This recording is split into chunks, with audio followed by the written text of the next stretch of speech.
Hello dear students, सभी students को मेरा प्यार भरा नमस्कार। तो कैसे हो आप लोग? आशा करता हूँ आप सभी स्वस्थ होंगे, मस्त होंगे और शानदार तरीके से अपनी स्टडी में लग गए होंगे, क्योंकि आपका नया सत्र है वो शुरू हो चुका है और हमने भी अपना जो नया सत्र है वो बड़े ही धमाकेदार ढंग से शुरू कर लिया है। और इस धमाकेदार शुरुआत में अपनी जो बुक ऑफ फ्लेमिंगो उसका पहला चैप्टर कंप्लीट हो चुका है। बात करें आज की इस क्लास में, तो आज की इस क्लास में अपनी जो बुक ऑफ फ्लेमिंगो उसका जो दूसरा चैप्टर है, कौन सा, lost spring the stories of stolen childhood, complete पढ़ने वाले हैं। तो चैप्टर में क्या पढ़ने वाले हैं? चैप्टर में सबसे पहले हम अपने इस चैप्टर की समरी को समझने वाले हैं, चैप्टर के इंपॉर्टेंट पैराग्राफ्स के बारे में बात करने वाले हैं, और रही बात अपने चैप्टर के इंपॉर्टेंट क्वेश्चंस के बारे में और एडिशनल क्वेश्चंस के बारे में, तो वो चैप्टर के अंत में हम बात करने वाले हैं। तो क्लास आप लोगों के लिए बहुत ही शानदार होने वाली है। तो आपको क्या करना है, आपको ये क्लास कंप्लीट बिना स्किप किए हुए देखनी है। गारंटी ले रहा हूं, अगर क्लास ढंग से समझ लेते हो तो आपकी जो एनुअल एग्जाम है उसमें कोई समस्या नहीं आने वाली है। तो आज की इस क्लास को शुरू करें। इससे पहले आप लोगों से एक बात करना चाहेंगे, अगर आप हमारे चैनल पे आए हो, हमारे वीडियोस देख रहे हो, वीडियोस पसंद आ रहे हैं, हमारे चैनल को सब्सक्राइब कीजिए, वीडियो को लाइक कीजिए, शेयर कीजिए, साथ ही बेल आइकन को भी ऑन रखें ताकि मेरे वीडियोस के नोटिफिकेशन सबसे पहले आप लोगों के पास पहुंचे। अब ज़्यादा समय नहीं लेते, शुरू करते हैं आज की क्लास। और आज की इस क्लास में क्या पढ़ने वाले हैं, lost spring stories of stolen childhood, यानी एक बढ़िया सा चैप्टर है, शानदार चैप्टर है, जिसमें आपको पता चलेगा कि आपका जीवन कितना शानदार है, आप कितने शानदार तरीके से अपना जीवन यापन कर रहे हो, आपके पास कितने शानदार अवसर है, आपके पास वो शानदार मौके हैं जिनके द्वारा आप अपने जीवन को संवार सकते हो। हम उन बच्चों की कहानी पढ़ने वाले हैं इस चैप्टर में, बता रहा हूँ भाई, इस चैप्टर में उन बच्चों की कहानी पढ़ने वाले हैं जो आपके पास सुविधाएं हैं वो उनके पास नहीं है, और उनका जीवन कैसा चल रहा है इस बारे में हमारी जो लेखिका है, कौन है, एनिस जंग, अपनी जो लेखिका है चैप्टर की वो कौन है, एनिस जंग है। वो बात करती है कि हमारे पास कितनी सुविधाएं हैं और लोगों, जो बच्चे और बच्चे हैं उनके पास सुविधाएं नहीं हैं, तो फिर वो कैसे अपना जीवन यापन करते हैं, और ये बच्चे हैं कौन, ये बच्चे हैं कौन भाई, है ना, जो अपने पास एनिस जंग को मिलते हैं। ये वो बच्चे हैं जो सुबह सुबह कचरा उठाने के लिए गलियों में निकल जाते हैं। ये वो बच्चे हैं जिनको स्कूल है वो जाने का मौका नहीं मिलता है। ये वो बच्चे हैं जिनको उनके पेरेंट्स है किसी न किसी काम में लगा देते हैं बिफोर चाइल्डहुड, यानी चाइल्डहुड के पहले ही बस अपनी शेषावस्था निकली और काम पे लगा देते हैं। ये वो बच्चे हैं जो समाज के दुत्कारे हुए हैं। ये वो बच्चे हैं जिनको उनका अधिकार नहीं मिल रहा है। ये वो बच्चे हैं जो अपने क्या करते हैं, हम मानते तो हैं कि बच्चे अपने देश के कर्णधार होते हैं, लेकिन वही जो भविष्य है, वही जो कर्णधार है, वो कैसे अपना जीवन यापन कर रहा है, वो सारी बातें अपने इस चैप्टर में हम करने वाले हैं। यानी चैप्टर बहुत ही समझदारपूर्ण है, यानी बहुत ही समझने वाला है, बहुत ही सीखने वाला है, और जो आपके पास कम संसाधन है उससे आप क्या प्राप्त करने वाले हो, उसके बारे में आप क्या सीखने वाले हो, ये सारी बातें आप पे डिपेंड करती है। तो कहने का मतलब, कहते हैं ना, education is the key of all success, सभी सफलताओं की एक ही चाबी है और वो है आपके पास एजुकेशन। तो इसका मतलब शिक्षा आपको प्राप्त करनी है, और शिक्षा का मतलब रटन टू विद्या नहीं होती है, जैसे आप लोगों को प्राइवेट स्कूल में पढ़ा देते हैं, रटा देते हैं, वैसी शिक्षा नहीं रहे।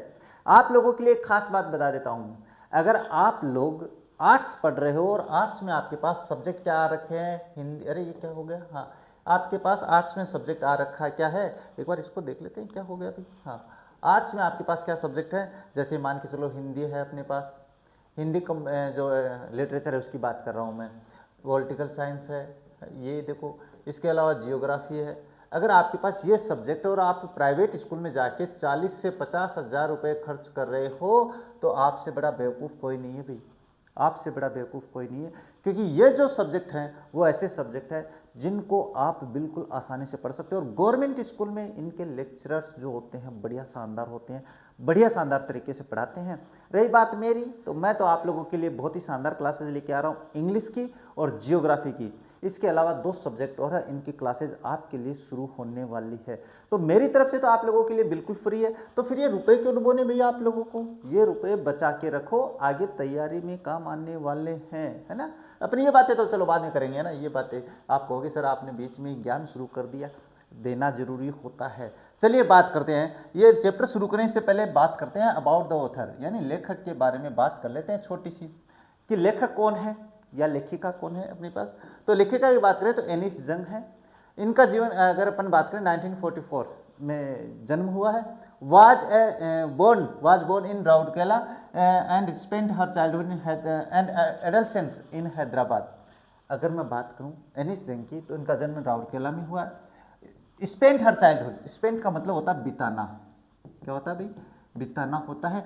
चाइल्डहुड का मतलब होता है बचपन, उसने अपना बचपन है कहाँ, और एडल्सेंस का मतलब होता है जवान अवस्था, है ना, यानी जिसको अपन क्या कहते हैं किशोरावस्था, मैं किशोरावस्था लिख देता हूँ, और किशोरावस्था ये कहाँ, इन हैदराबाद, हैदराबाद में उसने अपना जीवन, बचपन और किशोरावस्था दोनों हैदराबाद में बिताई है। She received her education in Hyderabad. सबसे पहले बात करें उसकी रिसीव्ड का मतलब प्राप्त करना, एजुकेशन मतलब शिक्षा, इन हैदराबाद, हैदराबाद में शिक्षा ली है। And in the United states of America, और मैं बात करूं तो और शिक्षा कहाँ से प्राप्त करी है, यूनाइटेड स्टेट्स ऑफ अमेरिका से ये शिक्षा लेके आए हैं। देखो ये उस जमाने की बात है जब आपके पास महिलाओं को शिक्षा है, यहाँ पे इतनी खास नहीं मिलती थी, तो यहाँ पे इतने अपने पास चलती नहीं थी, तो बाहर जाते थे लोग पढ़ने के लिए। तो ये इसका वो कारण है। आज आप लोगों के लिए अपने पास क्या है, बहुत ही सुनहरा मौका है। और शिक्षा वो शेरनी का दूध है, जो पिएगा वो दहाड़ेगा भी, ये याद रखना मेरी बात को। शिक्षा बड़ी सफलता की चाबी भी होती है, यानी हर सफलता का राज शिक्षा ही है, हर दहाड़ के पीछे भी शिक्षा ही होती है।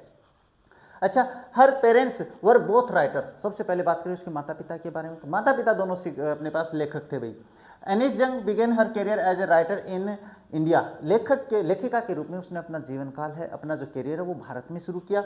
सी had been an editor and columnist for major newspapers in India and abroad. Bharat और विदेश में वो बड़े जो न्यूज़पेपर्स थे उनके लिए एडिटर का भी काम कर चुकी है, संपादक का, और कॉलमनिस्ट का मतलब अपने पास न्यूज़ जो कॉलम लिखते हैं, जो न्यूज़ लिखते हैं, उनका भी काम कर चुकी है। इसके बाद में बात करें, हैज ऑथर्ड सेवरल बुक्स, और उसने कई किताबें ऑथर्ड का मतलब लिखी है, प्रकाशित करवाई है भाई। ऑथर्ड का मतलब होता है लिखना, कई किताबें। The following is an excerpt from her book the title lost spring stories of stolen childhood. अपन नीचे जो चैप्टर पढ़ने वाले हैं, आगे जो चैप्टर पढ़ने वाले हैं, कहाँ से लिया गया, उनकी किताब थी lost spring stories of stolen childhood, इनकी बुक का नाम है, तो अपने चैप्टर का भी नाम यही है। Here she analyzes the grinding poverty and the tradition which condemn them these children to a life of exploitation। और इस यहाँ पर वो बात करती है कि किस प्रकार से जो गरीबी है वो अपने पास उनका जीवन निर्वाह कर रही है, यानी गरीबी अपने आप में क्या है, अपनी जो असीम सीमा है वो बनाए हुए है, ये गरीबी में उनको जकड़े हुए है, और कैसे वो अपने पास ऐसे साधन हैं, कैसे ऐसी व्यवस्थाएं हैं जिनके कारण वो गरीब ही रह जाते हैं, इनके बारे में हम चर्चा करने वाले हैं। तो जो बातें मैंने बताई वही है कि आपके पास बहुत मौका है, आपके पास बहुत संसाधन है, वो सारी बातें हम क्या है धीरे धीरे चैप्टर में करेंगे, चिंता मत करो रे। वो कहते हैं ना, धीरे धीरे रे मना धीरे सब कुछ होए, माली सिंचे सो घड़ा ऋतुआए फल होए। तो बस कहने का मतलब है आप तो अपने कर्म किए जाओ, फल अवश्य मिलने वाला है। कर्म करते जाओ, गीता में भी कृष्ण ने कहा है अर्जुन को कि तुम तो कर्म किए जाओ, फल की इच्छा मत करो। फल जो है वो कर्म का मिलता है, अंततः मिलता ही मिलता है। इसका जीता जागता नमूना मैं हूं आप लोगों के सामने, मैं बताऊंगा मेरी भी बातें। अच्छा, समटाइम्स आई फाइंड, अपना चैप्टर यहीं से शुरू होता है ना। समटाइम्स आई फाइंड रूपी इन द गार्बेज, कभी कभी मुझे कचरे में, गार्बेज का मतलब क्या होता है, कचरा होता है भाई, कचरा। तो कभी कभी इसमें मुझे क्या है, गार्बेज में 1 रुपये मिल जाता है। ये बात कौन कहता है, अभी देखेंगे, चिंता मत करो। Y do you do this I ask Sahib, ये प्रश्न मैं पूछती हूँ, मैं कौन, एनिस जंग। यहाँ पे आई जो आया है, अगर पैराग्राफ आ जाता है यहाँ से पैराग्राफ इससे आगे तक, तो यहाँ पे आई के बारे में पूछे, होम आई, वो पर्सन बनता है ना, home did I refers here, तो वो जो है एनिस जंग को करता है भाई, एनिस जंग, ये याद रखना है ना। तो अपने पास आई आस्क साहिब, मैं साहिब से पूछती हूँ तुम ऐसा करते क्यों भाई। वो क्या कहता है कि मुझे कभी कभी इस कचरे के ढेर में रुपया मिल जाता है, और कहते हैं ना कि इंसान बड़ा लालची होता है। मैं ये बात बाद में बताऊंगा। हाँ, मैं I encounter every morning scrounging for gold in the garbage dump of my neighbourhood, यानी कहने का मतलब है मैं साहिब से ये पूछती कि तुम ऐसा क्यों करते हो, यानी कचरा, मैं अभी बात करता हूँ, उनको सुन। होम आई एनकाउंटर, जिससे मैं मिलती हूँ, सामना करती हूँ। एनकाउंटर का मतलब वो नहीं रहा गोली उठाई मार दी, वो नहीं। एनकाउंटर का मतलब होता है सामना करना, क्या होता है, सामना करना, ये होता है। ये एवरी मॉर्निंग जिसको मैं सामने से देखती हूँ, सामना होता है। स्क्राउजिंग का मतलब क्या होता है, कुरेदना, कुरेदना मतलब एक कचरे को इधर उधर करना, वो होता है कुरेदना। फॉर गोल्ड, फॉर गोल्ड का मतलब यहाँ पे सोने से नहीं है, यहाँ पे रुपयों से है। इन द गार्बेज डंप, कचरे के ढेर में, डंप का मतलब ढेर, ऑफ माई नेबरहुड, मेरे पड़ोस के। यानी मैं साहब से जब साहब से पूछती हूँ, जो कि अपने पास क्या कर रहा होता है, मेरे सामने जो कचरे का ढेर होता है उसको कुरेदता रहता है रुपयों की तलाश में, ये पूछता हूँ मैं। इसके बाद में साहब left his home long ago, साहब ने अपना घर है काफ़ी लंबे समय पहले छोड़ दिया था भाई, काफ़ी लंबे समय पहले छोड़ दिया। अब ये घर कहाँ पे था, ये भी बात करने वाले हैं। अब ये साहिब कौन है, ये भी बात करने वाले हैं। Set amidst the green field of Dhaka, और उनका घर कहाँ पे था, ढाका में था। ढाका कहाँ, बांग्लादेश की राजधानी ढाका में था भाई। हाँ, his home is not even a distant memory, distant का मतलब कि उसका जो घर है उसकी याद में दूर दूर तक नहीं है भाई।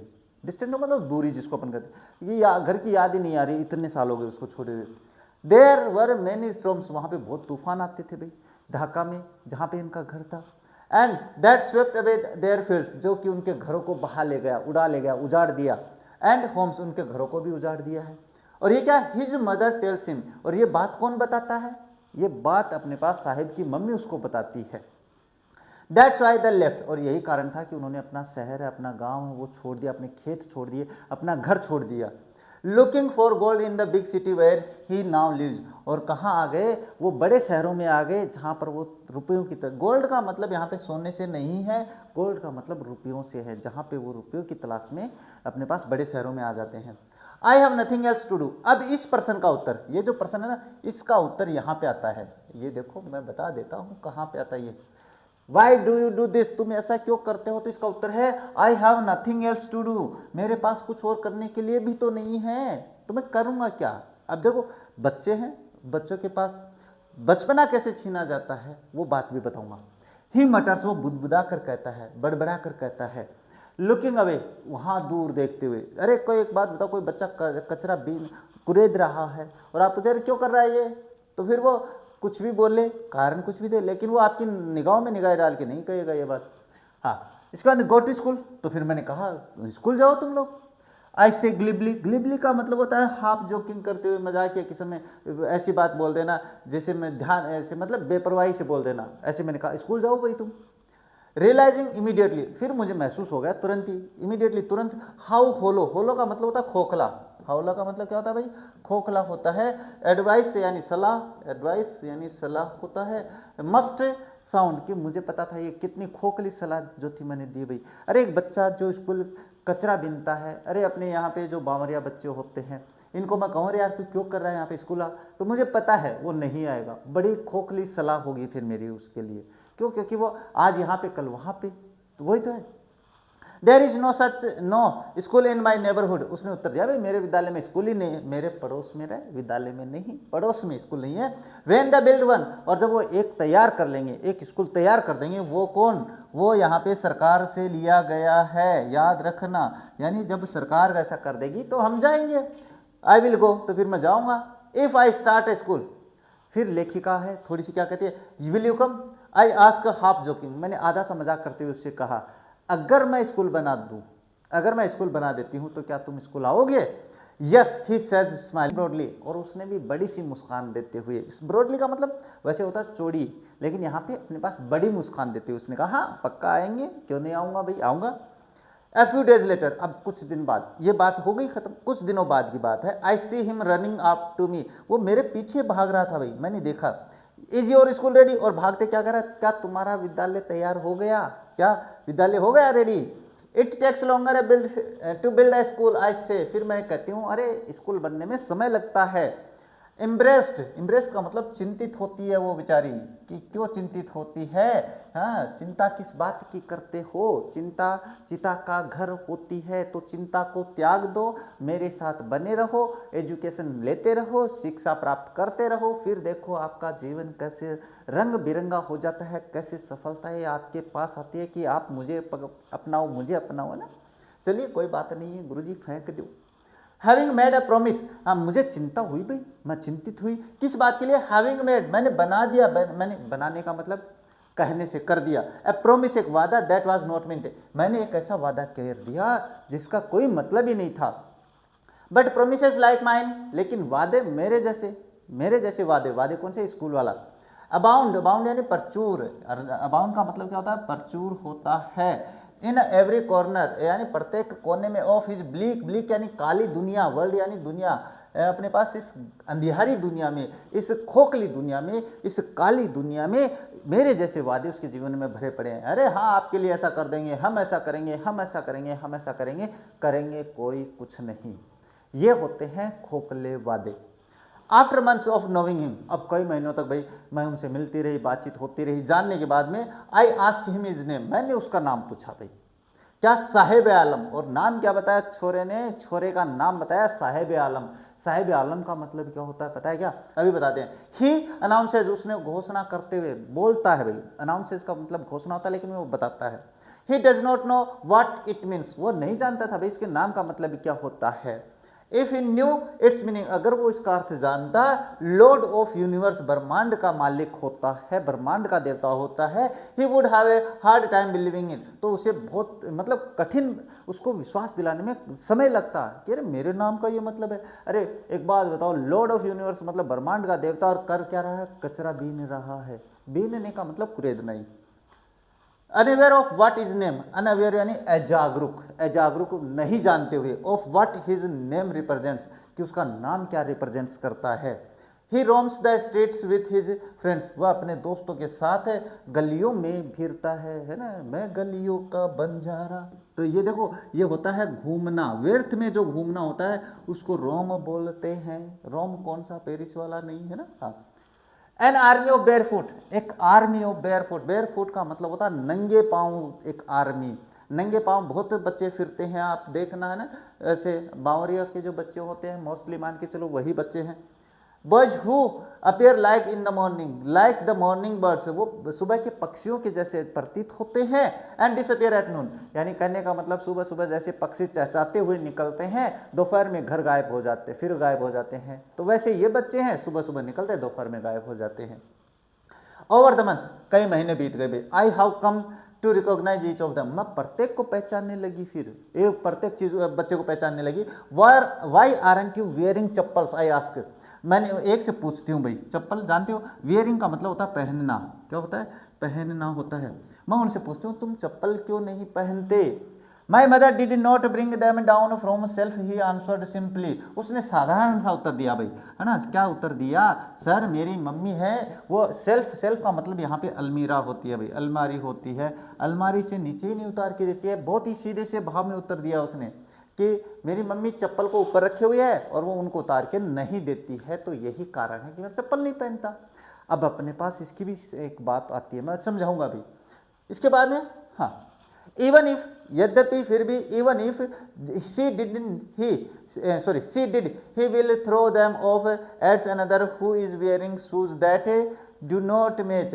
और बाद इवन इफ, शायद वो ऐसा सोचती है, एक बच्चा आगे बात कहता है कि शायद उसकी मम्मी सोचती है कि वो चप्पल को खो देगा, गुमा देगा, इसीलिए वो ऐसा करती है, जिसने 2 रंग के शूज पहने थे, 2 रंग के पुराने शूज पहने थे। When I comment on it, जब मैंने, यहाँ पे मैंने कौन, अनीश जंग, जब मैंने उससे ये पूछा, कमेंट किया मैंने, अरे तुमने 2 रंग के शूज क्यों पहने हैं।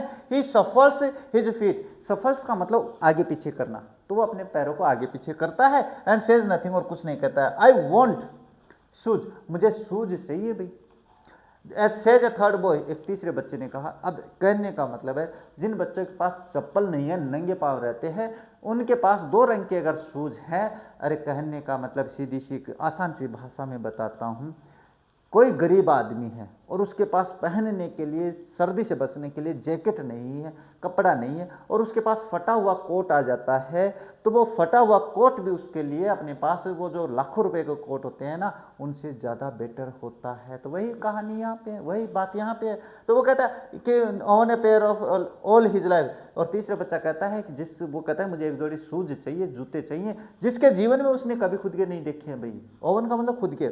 ट्रेवलिंग अक्रॉस द, अब वो करेगी यात्रा करते हुए, द कंट्री यानी उस शहर की यात्रा करते हुए, देश की यात्रा करते हुए। I have seen children walking barefoot, मैंने बच्चों को देखा नंगे पांव चलते, नंगे पांव बच्चे चल रहे हैं इन सिटी से, शहरों में, ऑन विलेज रोड, गांव की सड़कों पर। मैंने ये बातें देखी है और हो रहा है, हम भी देख रहे हैं भाई, बावरिया के बच्चे हैं और जो गरीब बच्चे हैं, अपन सभी देखते हैं।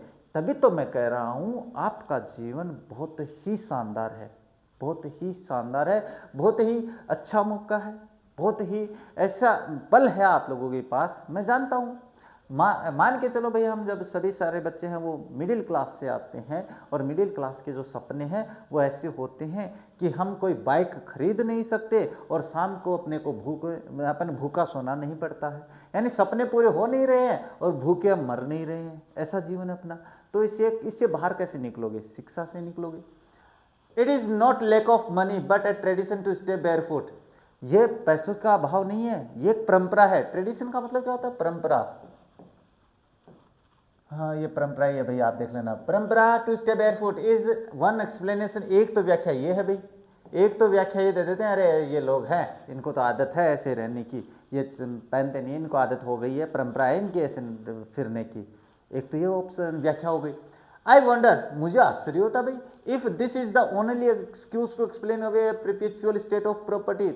एक अंतहीन जो गरीबी की स्थिति है, प्रीपेचुअल निरंतर चलने वाली जो गरीबी की स्थिति है, उसके लिए ऐसी व्याख्या दे रहे हैं हम। यानी गरीब हैं और कहते नहीं, ये तो अरे किसी के पास खाने के लिए अनाज नहीं है और हमें अरे ये तो इसकी परंपरा है भूखे मरने की, ये तो नाटक कर रहा है। अरे उसके पास खाने के लिए है नहीं, तभी तो वो भूखा रह रहा है। ये बातें आपके समझने की हैं, समझोगे तो ही तो है ना। समझदारी बड़ी अच्छी चीज होती है, जितनी जल्दी समझ जाओगे उतनी जल्दी आप सफल हो जाओगे। अच्छा, I remember a story, a man from Udupi once told me. चलो मैं एक कहानी सुनाती हूँ। उडुपी से एक व्यक्ति था भाई। एज ए यंग बॉय, जब वो छोटा बच्चा था, he would go to school past and old temple. वो स्कूल जाता था, जो कि एक मंदिर था भाई, वहाँ पे उस मंदिर के पास था भाई, वो है ना, मंदिर के पास था। Where his father was a priest, और उस मंदिर में उसके पिता पुजारी थे भाई। He would stop briefly at the temple, और वो जो है ना व्यक्ति, वो उस मंदिर में रुकता था, एक पल के लिए रुकता था। And pray for a pair of shoes, और वो व्यक्ति वहाँ पे प्रार्थना करता था एक शूज जूते के लिए, कि भगवान मुझे एक शूज है वो जोड़े दे दो, मेरे पास शूज नहीं है। हम भी भगवान से यही प्रार्थना करते हैं, भगवान से हमेशा मांगते हैं, है ना, मांगते हैं भगवान से, जिससे आस होती है उसी से मांगते हैं। इसके बाद में 30 ईयर्स लेटर, अब ये कहानी के बाद में 30 साल बाद में, आई विजिटेड हिज टाउन, मैं उसके कस्बे में गई, एंड द टेम्पल, और वो जो मंदिर था, which was drowned in air of desolation, जो कि भयानक हवाओं से, तूफानी हवाओं से ड्राउंड का मतलब होता है टूट जाना, ड्राउंड का मतलब बिखर जाना, नष्ट हो जाना, ये होता है एयर ऑफ डिजोलेशन। एयर ऑफ डिजोलेशन का मतलब तेज हवाओं के विनाश में वो मंदिर टूट गया। इन द बैकयार्ड, उसके पीछे, where lived the new priest, अब वहां पे नया पुजारी रहता है। There were red and white plastic chairs, और वहां पे मैंने देखी सफेद और लाल रंग की चेयर्स रखी थी। A young boy dressed in A grey uniform, एक बच्चा ग्रे यूनिफॉर्म में, भूरी भूरी ड्रेस में, वियरिंग ए सॉक्स, उसने सॉक्स पहने थे, जुराब, सॉक्स का मतलब जुराब, एंड शूज, और शूज पहने थे। अराइव्ड पांटिंग, हाँपते हुए, हाँ यहाँ ऐसे जल्दी जल्दी जाते हैं तो हाँप जाते हैं ना, उसको हाँपना बोलते हैं। पांटिंग का मतलब होता है हाँपना। क्या? अरे नहीं समझ में आएगा क्या? चलिए देखते हैं, दोबारा लिखते हैं। पांटिंग का मतलब होता है हाँफना, हाँ। And through his school bag on A folding bed, और वो अपना बैग, एक फोल्डिंग बेड होता है, फोल्डिंग बेड जिसको अपन बेड को इकट्ठा, अरे वो माची जिसको अपन कहते हैं ना, कोट बोलते हैं, खटिया बोलते हैं, जिसको अपन फोल्ड कर सकते हैं, मोड़ सकते हैं, उस पर अपना बैग फेंकता है। आप भी तो फेंकते हो, जानता हूं मैं।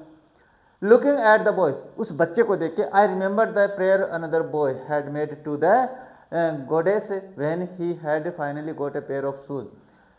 ये बात देख के मुझे वो 30 साल वाली पहले वाली याद आई थी, जिसने देवी से प्रार्थना करी थी एक शूज जोड़े की, जिसके बाद में उसकी प्रार्थना पूरी हो जाती है। Let me never loss them, और वो क्या कहता है, चलिए मैं अब इन जूतों को कभी नहीं खोऊंगा।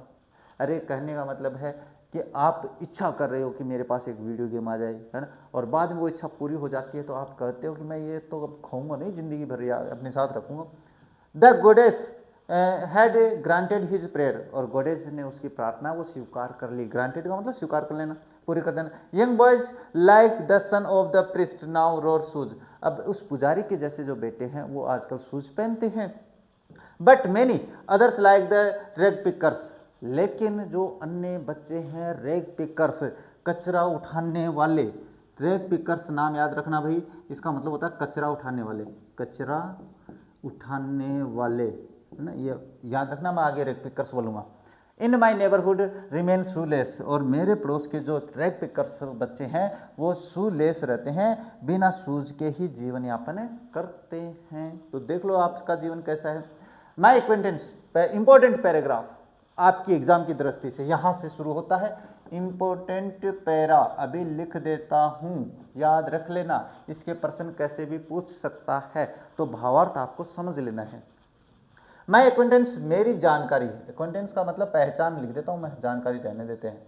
मेरी जो पहचान है ना, पहचान, पहचान कौन, वो नहीं। With the barefoot rag pickers, ये जो नंगे पांव रैग पिकर्स थे, कचरा बीनने वाले, कचरा उठाने वाले, इनके साथ जो मेरी पहचान थी, लीड्स मी टू सीमापुरी, ये मुझे सीमापुरी ले जाती है भाई। अब ये सीमापुरी क्या है, तो देखो, ए प्लेस, एक प्लेस है on the periphery of Delhi, जो कि दिल्ली परिक्षेत्र में है, yet miles away from it, जो कि अभी मीलों दूरी है भाई, दिल्ली के परिक्षेत्र में है, लेकिन पेरीफेरी का मतलब परिक्षेत्र होता है। मैं यहाँ पे लिख देता हूँ, कहाँ पे लिखे भाई, यहाँ पे लिख देते हैं परिक्षेत्र। परिक्षेत्र क्या होता है अभी मैं समझाऊंगा मैं। Yet miles away from it, फिर भी यहाँ से मीलों दूरी है। ये दोनों बात थोड़ी विरोधाभास में नहीं लिखी, अरे दिल्ली का क्षेत्र और इतना बिगड़ा हुआ, इतना, तो मैं बता देता हूँ इसके बारे में, छोटी सी बात करते हैं तभी समझ में आने वाला है। ये दिल्ली है दिल्ली गोल है नहीं, दुनिया गोल है भाई। चलिए बात करते हैं, छोटी सी बात बताते हैं आप।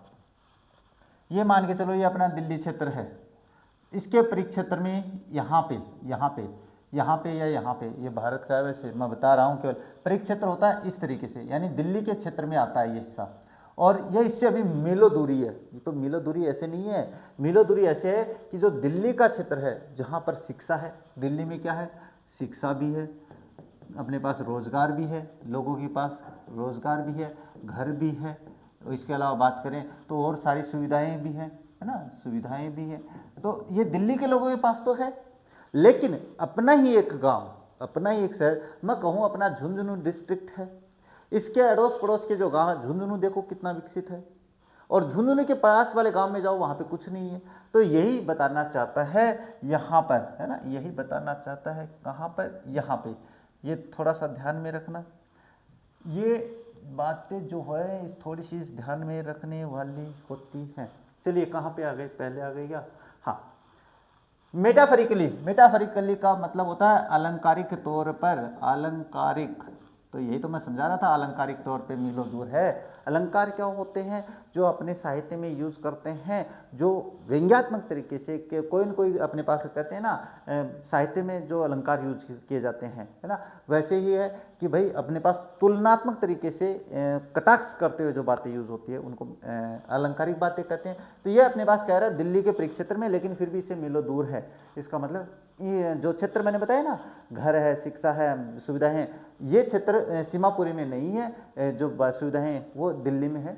ये इस तरीके से दूरी बता रहा है भाई। मेरी बात थोड़ी सी आपके समझ में नहीं आई तो कोई बात नहीं, प्रश्न भी है ये, चिंता मत करना। Those who live here are squatters, squatters क्या होते हैं भाई, भगोड़े जिनको अपन कहते हैं। स्क्वाटर्स का मतलब होता है जो भगोड़े होते हैं, जो दूसरे देश के आके रहते हैं, उनको कहते हैं स्क्वाटर्स। घुसपैठिए जिसको अपन कहते हैं, है ना, क्या कहते हैं, घुसपैठिए। तो ये मोस्टली घुसपैठिए किस्म के लोग हैं भाई। Who came from Bangladesh back in 1971, जो कि बांग्लादेश से आए थे 1971 में। Sahibs family is among them, Sahib का परिवार भी उन्हीं में से एक है जो बांग्लादेश से आया था यहाँ पर। अच्छा, Seemapuri was then a wilderness, Seemapuri उस समय उजाड़ था भाई। वाइल्डरनेस का मतलब उजाड़, जहाँ पे कुछ नहीं था। इट स्टिल इज, अभी भी ये उजाड़ ही है भाई, लेकिन but it is no longer empty, लेकिन खाली नहीं है।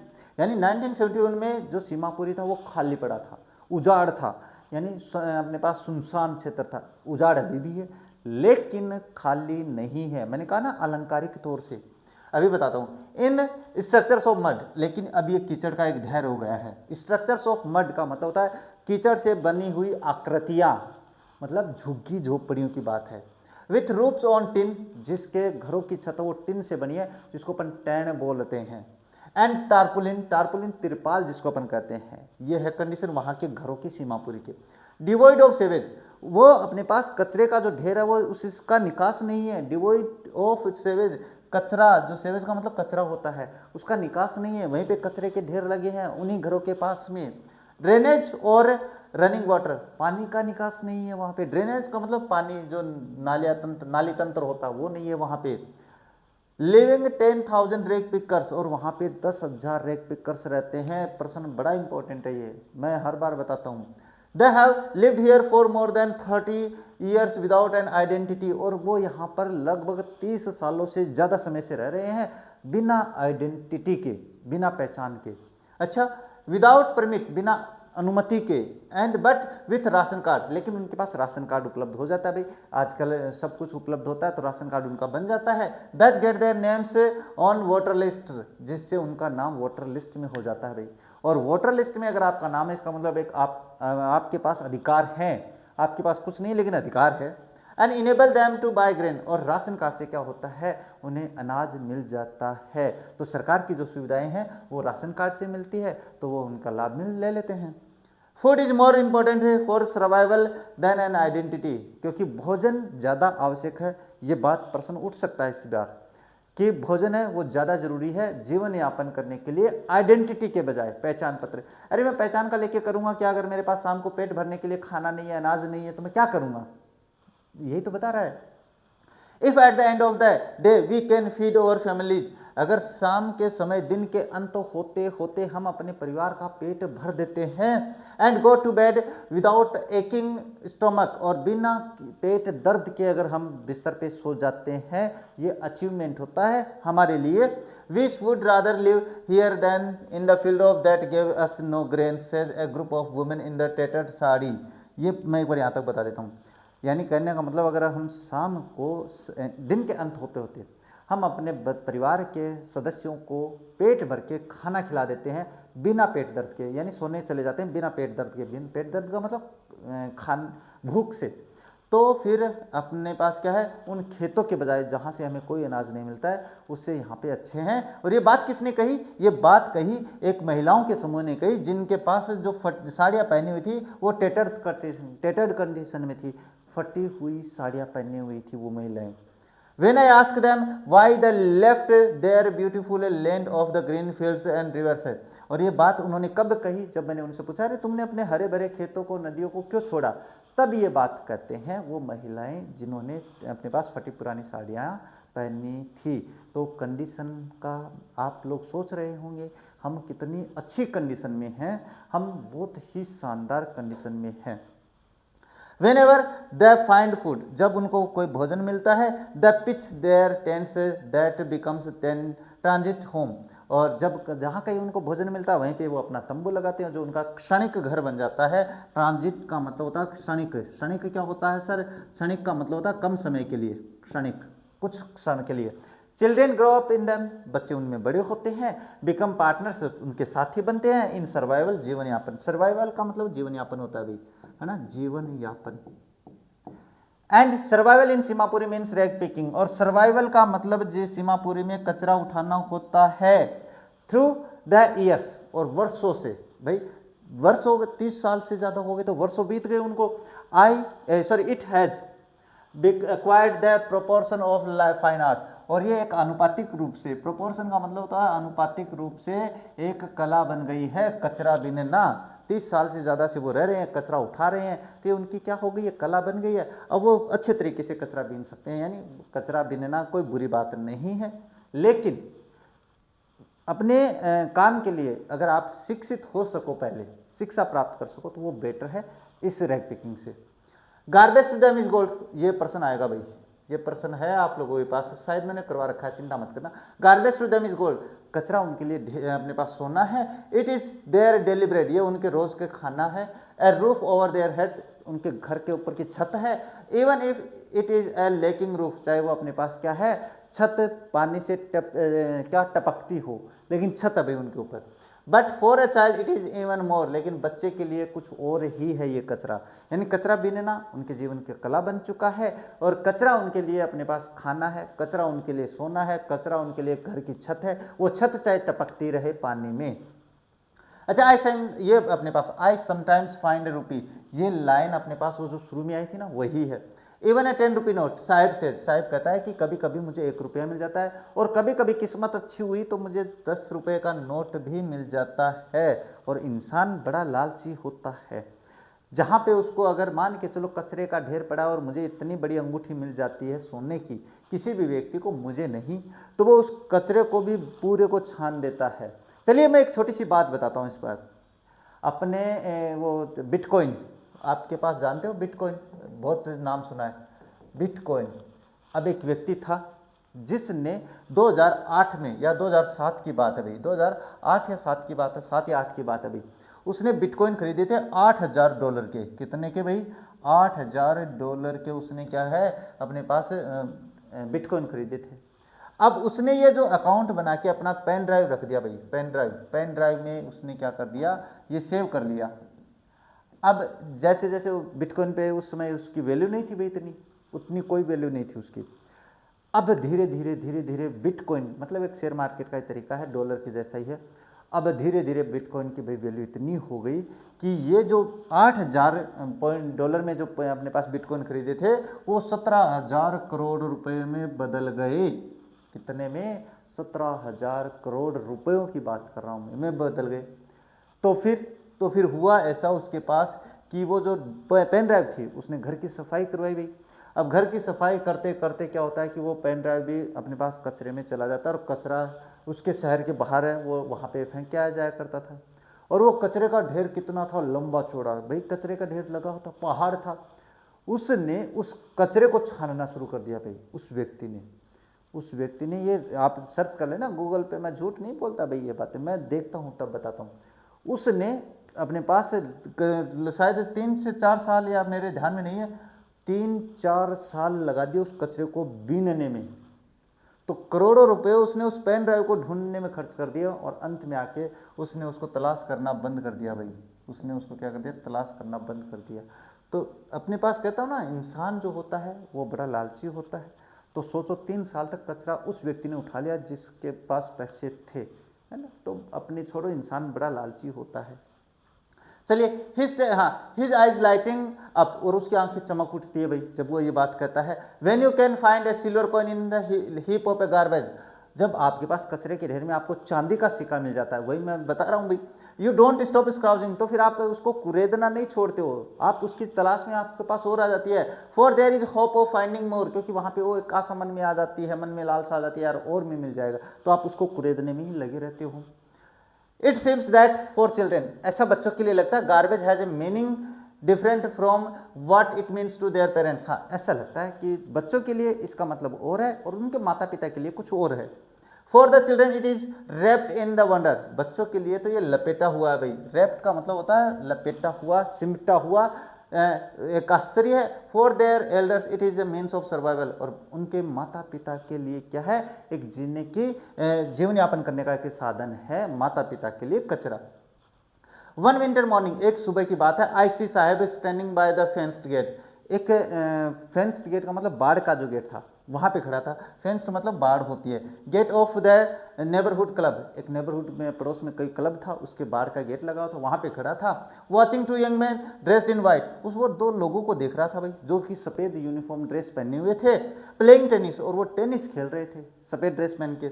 आई like the game, he hums, hums का मतलब बुदबुदा कर कहना, वो बुदबुदा कर कहता है कि मुझे गेम पसंद है। Content to watch it standing behind the fence, और वो अपने पास संतुष्ट है। कंटेंट का मतलब संतुष्ट, स्टैंडिंग बिहाइंड द फेंस उस बाड़ के पीछे खड़े होकर देख कर संतुष्ट है। या जो चीज़ हमें प्राप्त नहीं हो पा रही है कोई बात नहीं, लेकिन अपन उसको देख के भी संतुष्टि हासिल कर सकते हैं। I go inside when no one is around, he admits, वो ये भी स्वीकार करता है कि कोई वहाँ पे नहीं होता तो मैं अंदर भी चला जाता हूँ चुपचाप चुपके से, है ना। और इसके बाद में the gate keeper lets me use the swing, और जो गेट कीपर है, जो अपने पास क्या गेट कीपर है, वो जो झूला है, स्विंग का मतलब जो घूमने वाला झूला होता है, वो यूज करने भी देता है मुझे, इतना अच्छा है gate keeper. Said to is wearing tennis shoes that look strange over his discoloured shirt and shorts, Saheb ने भी अपने पास क्या है, कौन से शूज़ पहने, टेनिस शूज़ पहने हुए हैं, लेकिन उसकी डिस्कलर्ड रंगहीन यूनिफॉर्म जो होती है, शर्ट और जो निक्कर है, जो शॉर्ट्स है, शॉर्ट्स का मतलब निक्कर, पे अजीब तरीके के लग रहे थे। Someone gave them to me, he says in the manner of an explanation, और उसने एक्सप्लेन करते हुए कहा, व्याख्या करते हुए कहा, ये तो मुझे किसी ने दिए हैं, तो कोई अमीर बच्चा दे दिया होगा भाई, अमीरों का खेल है। हाँ, fact that they are discarded shoes of some rich boy, जो सत्य बात थी वो यही था, जो तथ्य था यही था, वास्तविकता यही थी, किसी अमीर बच्चे के द्वारा वो शूज नकार दिए गए। डिस्कार्डेड का मतलब था फेंकना, या नकार देना। मैं एक बार फेंकना लिख देता हूँ जिससे कि आपको समझ में रहेगा। Someone rich boy who perhaps refused to wear them because of a hole in one of them, और उसने ये पहनने से मना कर दिया क्योंकि उसके एक शूज में अपने पास छेद था। डज नॉट बॉदर हिम, लेकिन साहब को इससे कोई लेना देना नहीं है। जो मैंने बताया भाई थोड़ी देर पहले कि एक गरीब आदमी के पास कोट नहीं है तो वो पहन लेगा। For one who has walked barefoot, अरे ऐसा व्यक्ति जो नंगे पांव फिरता है, उसके पास ऐसा शूज आ जाए, अपने पास है टेनिस वाले, और उसके एक में अपने पास छेद है तो क्या फर्क पड़ता है, कुछ नहीं। Even shoes with a hole is, चाहे वो अपने पास शूज है उसमें छेद ही क्यों ना हो। अच्छा, ए ड्रीम केम ट्रू, एक सपना सच हो जाता है भाई यहाँ पे। But the game he is watching is intently out of his reach, लेकिन जिस गेम को वो इस इरादे, इंटेंटली का मतलब होता है इरादा पूर्वक तरीके से जो देख रहा है वो उसकी पहुंच के बाहर है भाई, वहां पे नहीं जा सकता फिर वो। इसके बाद नाउ, ये क्या है, हाँ sorry, this morning Saheb is on his way to the milk booth, अब आज सुबह मैंने देखा भाई उसको, साहिब एक मिल्क बूथ की तरफ जा रहा था। मिल्क बूथ जहाँ पे दूध वगैरह बेचा जाता है, चाय वगैरह होती है। In his hand is a steel canister, और उसके हाथ में एक स्टील की केतली है। कैनिस्टर का मतलब केतली जिसको कहते हैं। I now work in a tea stall down the road, अब वो उस सड़क के पार जो चाय की दुकान है वहाँ पे मैं काम करता हूँ। ही सेड, वो कहता है पॉइंटिंग इन द डिस्टेंस, दूर तरफ इशारा करते हुए कहता है, आई एम पेड, मुझे दिया जाता है 800 rupees and all my meals, मुझे कितने दिए जाते हैं, 800 रुपये, और मेरा खाना भोजन साथ में दिया जाता है। प्रश्न आ सकता है, याद रखना, ये पैराग्राफ है ना उसी में से। Does he like the job, मैंने पूछा क्या वो अपनी जॉब पसंद करता है। आई आस्क, मैं पूछती हूँ। हिज फेस आई सी, मैंने उसका चेहरा देखा भाई। Lost the care free look, उसका एक जो केयर फ्री लुक होता है ना चेहरे का हाव भाव, वो बदल गया भाई। मैंने जब उससे पूछा, मैंने मतलब एनिस जंग ने रहे कहीं सोचो कि गुरुजी खटे चल गा अपना, गुरुजी खटे कुन गया था रक नहीं है ना, चिंता मत करो। जब एनिस जंग उससे पूछते क्या वो अपनी नौकरी पसंद करता है तो उसका हाव भाव उड़ जाता है। The steel canister seems heavier than the plastic bag he would carry so lightly over his shoulders, क्योंकि वो जो स्टील की केतली है वो उस बैग से ज़्यादा भारी लग रही है जिसको वो आसानी से उठाकर अपने कंधों पे ले जाता था, जिसमें वो अपने पास प्लास्टिक चुनता था।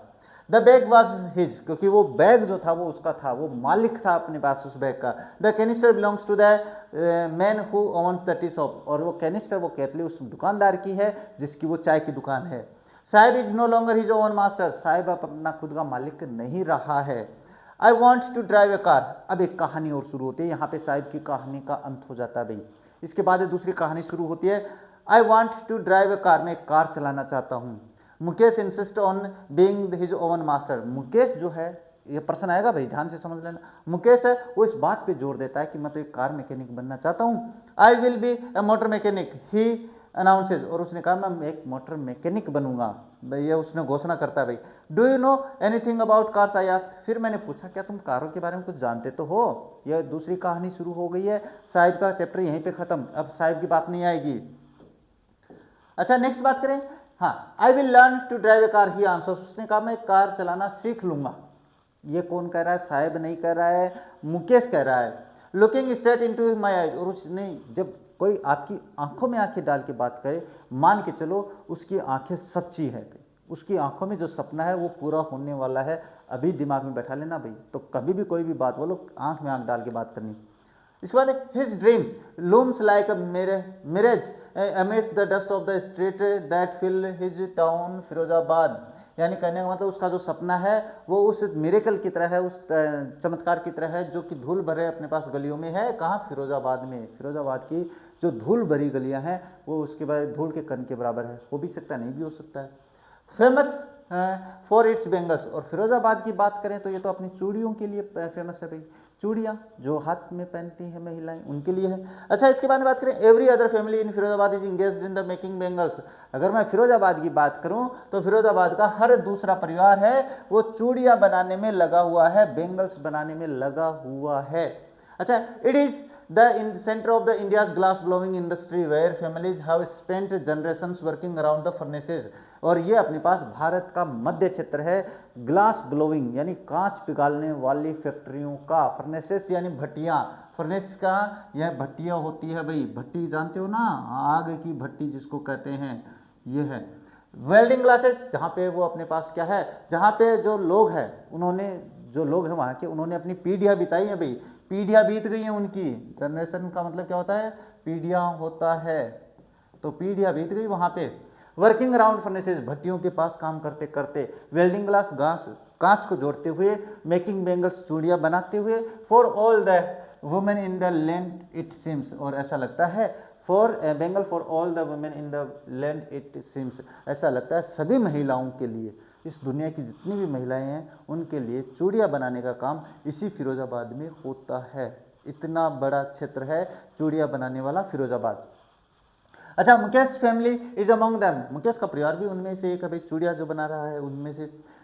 among none of them know that it is illegal for children like him to work in the glass furnaces with high temperatures in dingy cells without air and light।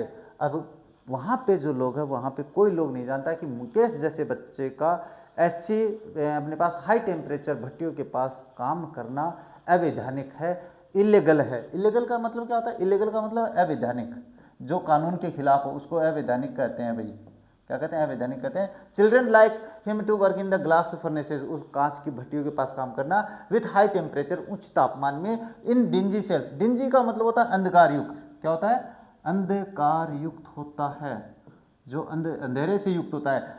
Sales without air, जहाँ पे हवा नहीं जा रही है, and light, जहाँ पे रोशनी नहीं है, दैट द लॉ, और ये तो कानून है भाई, कानून भी कहता है कि आप 14 साल के बच्चे से, कम उम्र के बच्चे से काम नहीं करवा सकते, क्योंकि उसका राइट टू एजुकेशन आता है, शिक्षा का अधिकार आता है 2002। अब याद रख लेना, हाँ, आप लोगों का अधिकार है पढ़ना, आप अपने अधिकार का यूज ही नहीं कर रहे हो तो आपकी गलती भाई। हाँ, इफ इन्फोर्स्ड, अगर ये कानून इन्फोर्स्ड लागू होता है दबाव देके, could get him and all those 20,000 children out of the hot furnaces where they slog their daylight hours।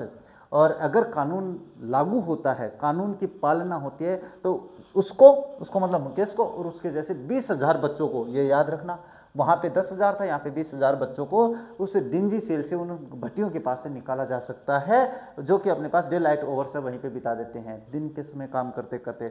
Often losing their brightness of their eyes, और जो कि अपने पास वहाँ अंधेरे कमरे में ऐसी तेज तापमान में काम करते करते उनकी रोशनी आंखों की भी चली जाती है, यानी अंधे हो जाते हैं। यही आता है यहाँ पे देखो, Mukesh eyes beam as he volunteers to take me home.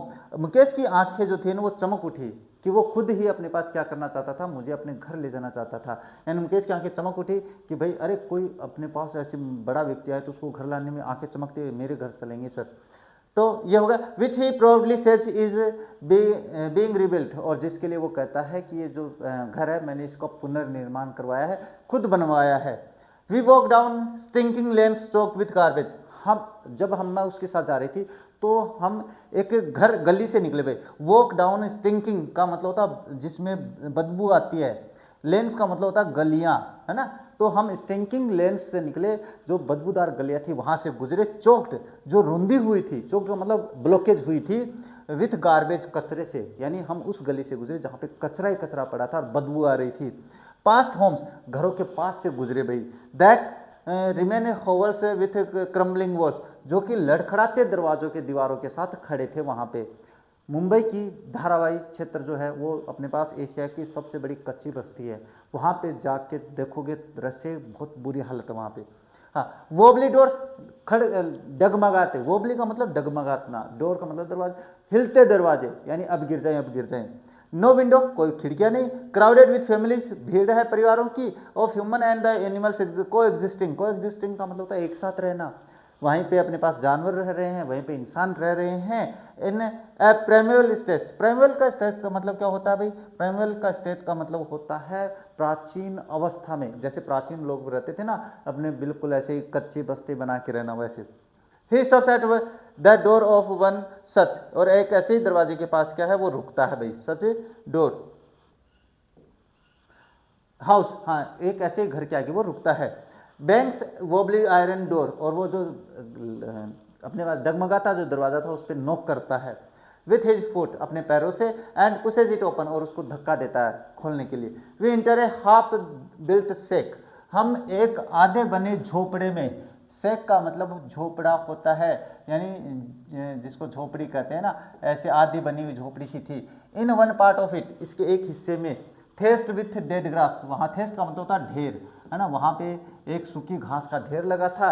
Is a firewood stove, और वहाँ पे एक फायर स्टोव था, यानी चूल्हा था। Over which sits a large vessel of sizzling spinach leaves, उस पर एक बड़ा सा बर्तन चढ़ा था जिसपे पालक की पत्तियां उबल रही थी। स्पेनिक का मतलब होता है पालक, वेसल यानी बर्तन, लार्ज वेसल, वेसल यानी बर्तन होता है, सिजलिंग का मतलब उबलना। ऑन द ग्राउंड, अब अगर बात करें ग्राउंड की, in the large aluminium platters, बड़ी बड़ी एल्यूमिनियम की प्लेटें हैं भाई। इसके बाद आर मोर चॉप्ड वेजिटेबल, वहाँ पे और अधिक काटी हुई सब्जियां रखी हुई थी। A frail young women is cooking the evening meal for the full family, एक दुबली पतली कांपती महिला, फ्रेल का मतलब होता है कांपती महिला, दुबली पतली महिला परिवार के लिए भोजन पका रही थी। इसके बाद है, हाँ, through a eye filled with smoke see smile, उसकी आंखों में धुआं जा रहा था, फिर भी वो मुस्कुराती हुई देखती है भाई, मुस्कुराई। She is the wife of Mukesh elder brother, वो मुकेश के बड़े भाई की पत्नी है, मुकेश की भाभी हैं। Not much older in years, ज़्यादा उम्र में बड़ी नहीं है। She has begun to command respect as the bahu, और उसको घर की बहू के रूप में देखा जाने लग गया। अपने जो भाई की पत्नी होती है, जो भाभी होती है, उसके बहू ही कहा जाता है ना। जो घर की बहू होती है, जो अपने बेटे की पत्नी होती है उसको बहू कहते हैं, तो उसको बहू कहा जाने लग गया। द डॉटर इन लॉ, जो कि अपने पास, डॉटर इन लॉ का मतलब बेटे की पत्नी, ऑफ द हाउस, जो घर की है, already in charge of 3 men, और उसके हाथ में 3 लोगों का चार्ज है, 3 व्यक्तियों का, हर हस्बैंड, उसका पति मुकेश, मुकेश का, और उस देयर फादर, उनके पिता का, तो ये 3 लोगों का चार्ज है उसके हाथ में। When the older man enters, जब बड़े व्यक्ति अंदर प्रवेश करते हैं, she gently withdraws behind the broken wall, और वो अपने पास क्या, टूटी सी दीवार के पीछे हो जाती है। बड़े आते हैं, जेठ जी आ गए, ससुर जी आ गए, तो क्या करते हैं, महिलाएं जो होती हैं वो पर्दा करती हैं, पर्दे का मतलब घूंघट निकालती है, तो वो दीवार के पीछे हो जाती है। Her way and brings her veil, veil का मतलब घूंघट होता है, क्लोजर टू हर फेस, वो अपने चेहरे पे ले आती है घूंघट। एज कस्टम डिमांड, जैसे कि प्रथा यही मांग करती है भाई, अपनी प्रथा आ रही है कि जो महिला है वो अपने बड़ों के सामने क्या है, घूंघट करेगी। Daughter in law must veil their faces before male elders, क्योंकि जो बुजुर्ग बड़े व्यक्ति हैं उनके सामने महिलाओं को घूंघट निकालना पड़ता है, ये प्रथा भी। In this case the Elder is an improvised Bengal makers, और मैं बात करूं इस क्षेत्र में, इस परिक्षेत्र की, तो इसमें बड़े कौन, जो चूड़ियाँ बनाने वाले हैं वो होते हैं। Despite long years of the hard labour, वो क्या है, कठिन मेहनत के बावजूद। फर्स्ट एट ए टेलर, पहले एक टेलर के रूप में, दर्जी के रूप में, देन ए बेंगल मेकर, फिर एक चूड़िया बनाने वाले के रूप में। He has failed to renovate a house, वो अपने घर का रिनोवेट यानी पुनर्निर्माण नहीं करवा पाया, असफल हो गया। सेंड हिज टू क्या, हाँ, fail to renovate a house, send his 2 sons to school, अपने बेटों को, 2 बेटों को स्कूल भेजने में असफल हो पाया भाई, क्योंकि पहले कठिन मेहनत करी, अपने पास टेलर के रूप में, फिर चूड़ियाँ बनाने का काम किया, और इतनी मेहनत करने के बावजूद भी ना तो वो घर बना पाया, ना अपने बेटों को स्कूल भेज पाया। कौन, मुकेश के पिताजी। All he has manage to do is teach them what he knows, बस जो कुछ वो कर सकता था वो यही कि वो जो जानता था वही सिखा पाया अपने बेटों को। The art of making bangles, यानी चूड़ियाँ बनाने की कला, ये होता है भाई।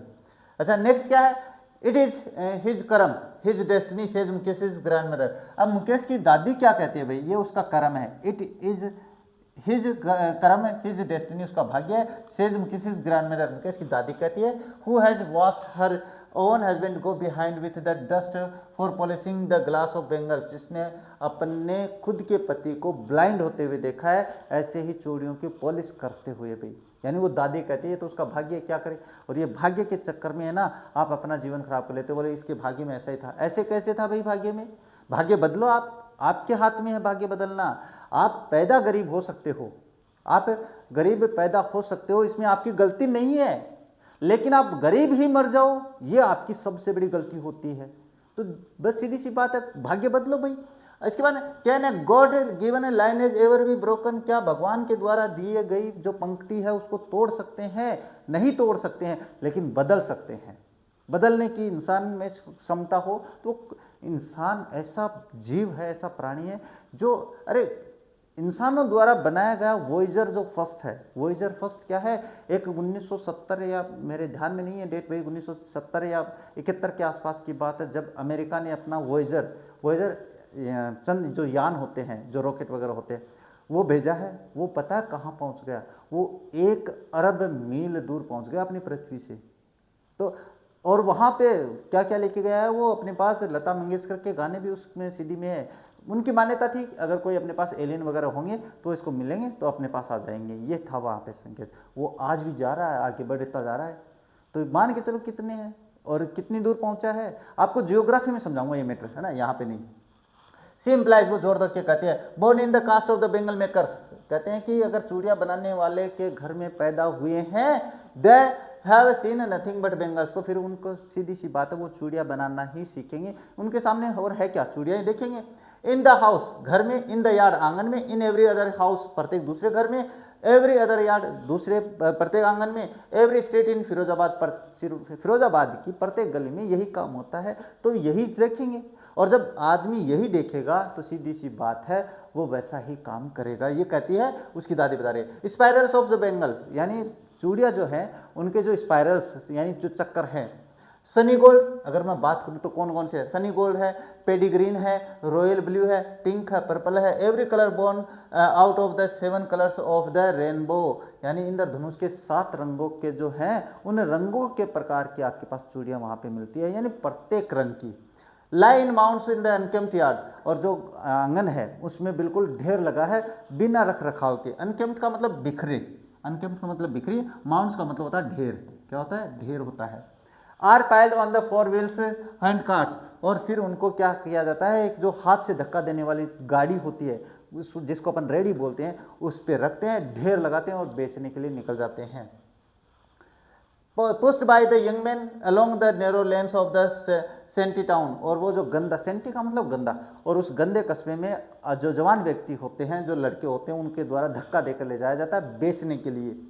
एंड इन डार्क हटमेंट्स, और उन अंधेरी झोपड़ियों में, next to the line of the flames of the flickering oil lamp, और वहाँ पे जो अगला घर है, अगला दरवाज़ा, वहाँ पे अंधेरी घर में लैंप की रोशनी जल रही होती है।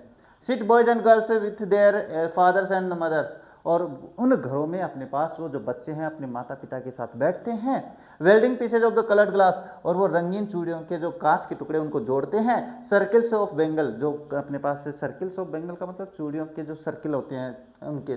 There eyes are more adjusted to dark than to the light house, यानी लाइट आउटसाइड, उनकी आंखें अंधेरे से ज़्यादा अपने पास क्या प्रभावित, अब क्या है, क्या एडजस्टेड, समायोजित हो गई है, अंधेरे में समायोजित हो गई है बाहर की रोशनी के बजाय, यानी अब वो रोशनी में नहीं जा सकते, अंधेरे में ही रहते हैं, इसका मतलब होता है। That is why the often end up losing their eye sight before the become adults, और इससे पहले वो जवान हुए उनकी आंखों की रोशनी चली जाती है, यही कारण है। ये ध्यान में रखना, प्रश्न है आगे। अच्छा, सविता, अब एक कहानी, तीसरा पात्र सविता। सविता है young girl in the drab pink dress, एक सविता नाम की जो लड़की है, छोटी सी है, और वो अपने पास पिंक ड्रेस पहने, गुलाबी रंग की ड्रेस पहने है। Sits alongside an elderly woman, और वो एक वृद्ध महिला के पास बैठी है। एल्डरली का मतलब वृद्ध। इसको सोल्डरिंग पीसेज ऑफ ग्लास, और वो कांच के टुकड़ों को जोड़ रही है। As her hands moving mechanically, और यांत्रिकीय रूप से, मैकेनिकली का मतलब यांत्रिकीय रूप से उसके हाथ चल रहे हैं। Like of tongs of A, tongs का मतलब होता है यंत्र, जो अपने पास मशीन के जो पुर्जे होते हैं वो होते हैं टोंग्स। मशीन, एक मशीन के पुर्जों की तरह उसके हाथ चल रहे हैं भाई, बिल्कुल, क्योंकि आदत हो गई है, कला बन गई है। I wonder if she knows the sanctity of the bangle she helps make, क्या वो उस चूड़ियों की जिनको बनाने में वो सहायता कर रही है उसकी पवित्रता को जानती है। पवित्रता, सेंसिटी। इसके बाद इट में सिंबलाइजेज एन इंडियन वुमेन्स सुहाग, ये प्रतीक है भाई किसका, इंडियन हस्बैंड, जो महिलाएं होती हैं उनके सुहाग की निशानी होती है चूड़ियाँ। सुहाग मतलब हस्बैंड। हाँ, ऑस्पिशियस इन मैरिज, जो कि अपने पास ऑस्पिशियस यानी अवसर, इन मैरिज जो कि मैरिज का, शादी का अवसर होता है उस समय पहनते हैं। It will dawn on her suddenly one day when her head is draped with a red well, and her hands died red with हैना। और एक दिन ऐसा आएगा कि उसके हाथों पे उसको क्या है, लाल कपड़ों में लपेट दिया जाएगा, उसके हाथों में वो चूड़ियाँ पहना दी जाएंगी और उसके हाथों को मेहंदी से रंग दिया जाएगा। And her red bangles rolled onto her wrist, और उसके हाथों पे लाल रंग की चूड़ियाँ पहना दी जाएंगी। She will then become a bride, और उस समय वो एक ब्राइड यानी दुल्हन बन जाएगी। Like the old women beside her who become one many years ago, उस महिला की तरह, बुजुर्ग महिला की तरह जो वर्षों पहले ऐसे हो चुकी है, जो बन चुकी है। She still has bangle on her wrist, अभी भी उसके हाथों पे चूड़ियाँ हैं। But no light in her eyes, लेकिन अब उसकी आंखों में रोशनी नहीं है। और वह क्या कहते हैं, एक वक्त शेर भर खाना भी नहीं खाया। शी सेज, वो कहती है कि मैंने जिंदगी में एक भर पेट भर के खाना नहीं खाया है, एक भर भी। In a voice of drained of joy, उसकी आंखों में जो आवाज़ थी उसमें जॉय आनंद नहीं था, जॉय रहित बोली ये बात। ड्रेन्ड ऑफ का मतलब रहित। She has not enjoyed even one full meal in her entire lifetime, अपने संपूर्ण जीवन में एक टाइम का, मैं एक टाइम की बात करूँ, फुल पेट खाना नहीं खाया, पेट भर के। That's what she has reaped यानी यही वो है जिसके लिए वो रिबिलाप करती है, रोती है। हर हस्बैंड, उसके पति, an old man with a flowing beard, और ये उसके व्यक्ति वृद्ध व्यक्ति है, उसके पति भी, उसके पति बोल रहा हूँ ना, जो कि बड़ी दाढ़ी लिए हुए हैं। And says I know nothing except bangles, वो कहता है कि मुझे क्या आता है, मुझे चूड़ियाँ बनाना आता है। All I have done is make a house for the family to live in, और मैं जो कुछ भी कर पाया वो ये था कि मैं अपने परिवार के लिए एक घर बना पाया। Hearing him, one wonders if he has achieved what many have failed in their lifetime, और उसको सुनकर ऐसा लगता है, भाई क्या लगता है, उनको सुनकर ऐसा लगता है कि अपने पास वो अपने जीवन में वो हासिल कर पाया है जो कई लोग नहीं कर पाए हैं। He has a roof over his head, उसके सर पे छत है भाई। The cry of not having money of to do anything except carry on the business of making bangles, अपने पास, उनके पास परिवार चलाने की, पैसा कमाने के लिए कुछ और नहीं है तो वो चूड़ियाँ बनाना शुरू रखते हैं। Not even enough to eat, उनके पास खाने के लिए कुछ नहीं है। Rings in every home, तो वही बात है भाई, अपने पास पैसे नहीं है, खाने के लिए कुछ नहीं है, तो इसी कारण से प्रत्येक घर में चूड़ियाँ बनाने का काम होता है। अच्छा, इसके बाद है the young man echo the lament for the elders, और जो अपने पास जवान बच्चे होते हैं वो अपने बुजुर्गों के लिए विलाप करते हैं, भाई हमारे बुजुर्गों ने कुछ नहीं किया। अरे बुजुर्गों ने नहीं किया तो इसका मतलब ये थोड़ी कि आप भी नहीं करोगे।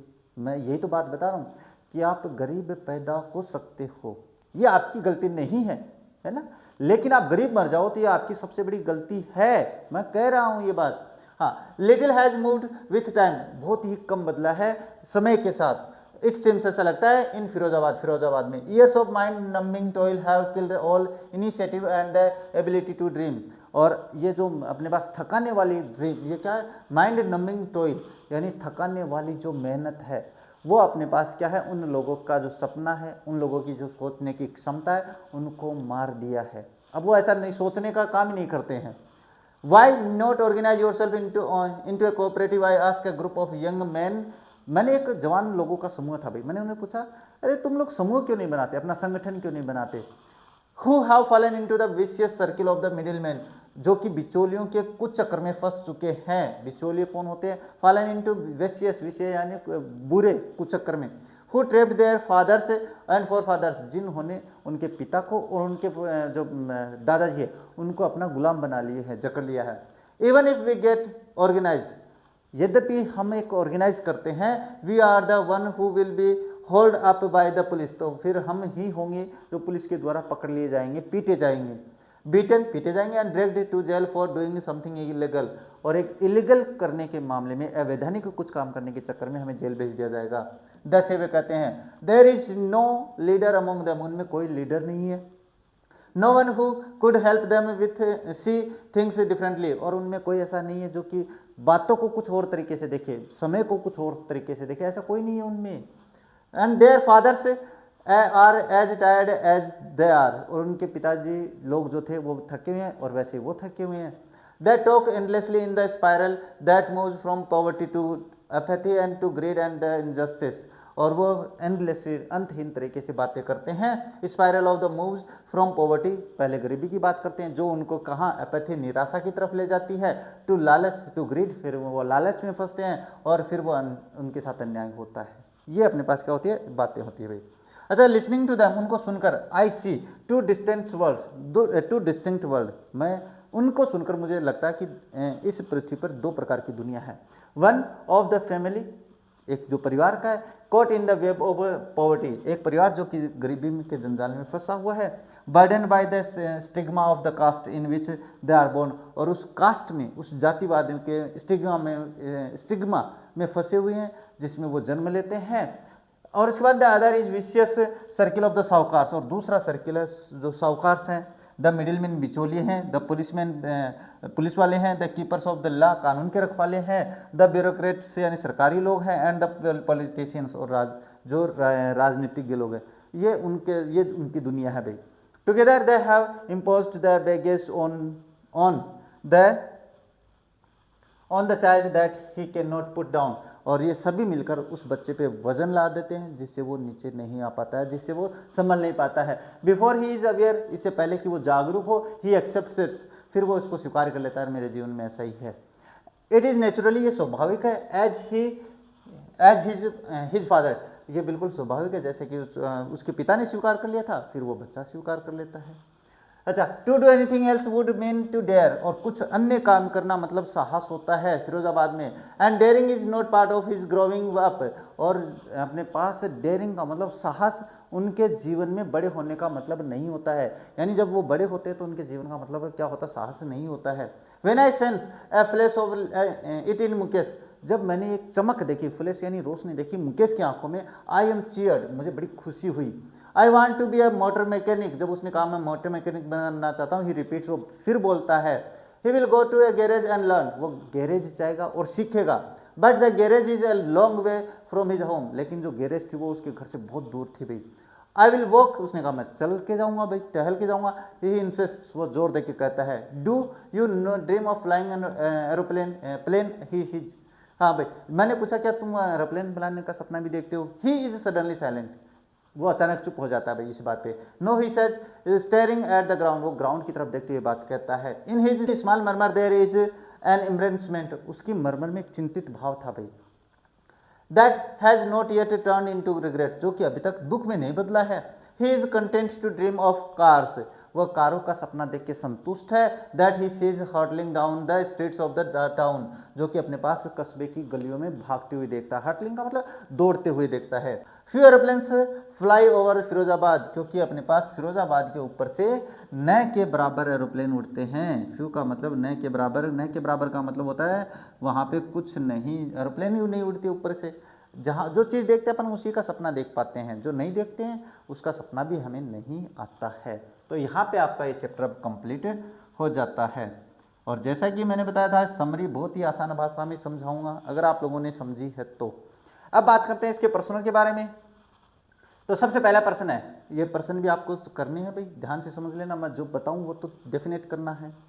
पहला प्रश्न है, what is Saheb looking for in the garbage dumps. अच्छा, गार्बेज कचरे के ढेर में साहिब क्या देख रहा है? Where is he and where has he come from, कहाँ है और कहाँ से आया है, ये बात है। चलिए देखते हैं। देखो, Sahib is looking for coins, Sahib है वो सिक्कों के लिए, सुर में आ गया। रुपीज नोट, कुछ रुपयों के नोट के लिए। Any other useful objects in the garbage dumps, यानी उस कचरे के ढेर में पैसों की तलाश में कुछ उपयोगी चीज़ों के लिए देखता है। Saheb and his family have migrated to Seemapuri, वो सीमापुरी में रहते हैं। A slum area on the outskirts of Delhi, जो कि दिल्ली के परिक्षेत्र के बाहर है। बाहर का मतलब उसके परिक्षेत्र में ही है होने को। Looking for a source of living after the were uprooted from there native village in Dhaka Bangladesh, और अपना जो स्थानीय गांव है ढाका, वहाँ बांग्लादेश में, उसमें अपने उनके घर उजड़ जाने से वो यहाँ आ गए थे। चलिए प्रश्न छोड़ो, करना तो है, ध्यान रखना। What explanation does the author offer for the children not wearing footwear. अच्छा, क्या व्याख्याएं देती है लेखिका बच्चों के चप्पल नहीं पहनने के लिए, तो बता देते हैं। The author comes across many shoeless ragpicker children in their neighbourhood. देखो, सबसे पहले तो वो देखती है कि कुछ बच्चे आते हैं, बहुत सारे बच्चे जो बिना शूज के आते हैं उसके पड़ोस में।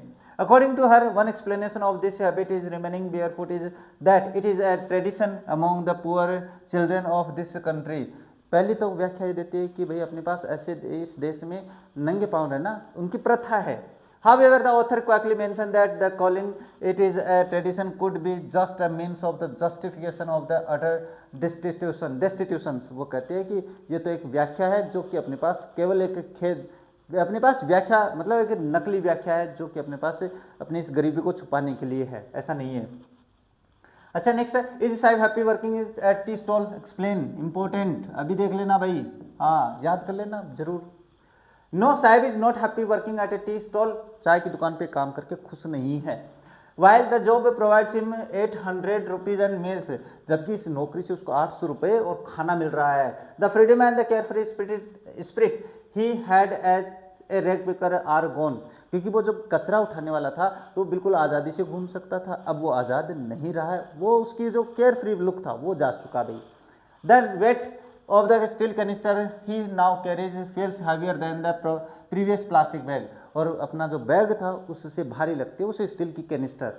Symbolising his loss of autonomy, क्योंकि अपने पास ये प्रतीक है उसकी स्वतंत्रता खोने का। He is no longer his own master, वो खुद का मालिक नहीं है, but a servant bound by the owner's rules, एक नौकर बन गया है, एक मालिक के द्वारा बनाए गए नियमों में बंध गया है, इसलिए वो खुश नहीं है। नेक्स्ट है, what makes the city of Firozabad famous, ये भी ठीक है, इंपॉर्टेंट क्वेश्चन है, अभी बता देता हूँ।